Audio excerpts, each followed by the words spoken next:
नमस्कार दर्शक बंधु मु आज एही वीडियो रे आपण माननकु कहिबाकु जाउछि माछर चॉप किपरि प्रस्तुत करंती। जदि आपण माने केही चैनल रे नुआ थांती चैनल को सब्सक्राइब करंतु एवं पाखरे आसुथिबा बेल आइकन टी उपरे प्रेस करी पुणी ऑल नोटिफिकेशंस उपरे क्लिक कर दियंतु। ताहेले एमिति जहा भी किछि नुआ नुआ रोसेई संबंधी वीडियो अपलोड करबी सर्वप्रथमे आपण माने देखिबाकू पाई परिबे एवं चैनल को यथेष्ट मात्रा रे लाइक शेयर करने को भूलिबेनी। ताहेले चलंतु देखिनबा माछर चॉप किपरि प्रस्तुत करंती एवं एथिपाई कौन कौन सामग्री प्रथमे नेबाकू हुए। सामग्री बड़ रोही माछ अधा किलो, बिलाती आलू 1.5 किलो, मैदा 200 ग्राम, घी 200 ग्राम, किशमिश 200 ग्राम, पियाज 100 ग्राम, परिमाण अनुसारे गुजराती लवंग, दालचीनी, गोलमरीच, लूण, लंका, चीनी। प्रस्तुति प्रणाली प्रथमे माछ को काटी धोई देबे, पियाज को पतला करी काटिबे, गरम मसला गुंड करिबे,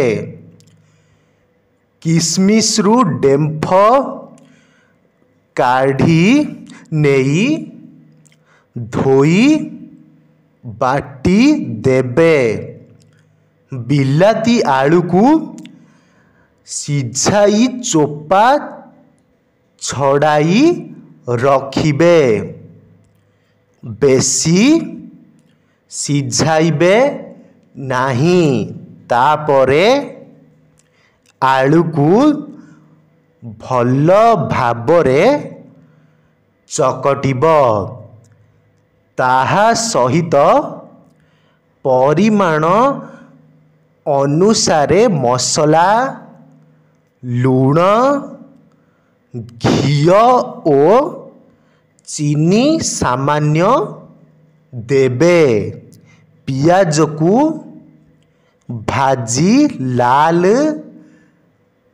करी रखिबे, माछ को सिझाई कंटा काढ़ी चूना करी देबे, तापरे किशमिश बटा, पियाज भजा, लंका बटा, मसला गुंड माछरे मिसाई पुणी थरे कड़ेई रे घी देई भाजी नेबे, आलू चकटा को मंडा पिठा परी गढ़ी सेथिरे माछर चूरा को पूरा रूपे व्यवहार करी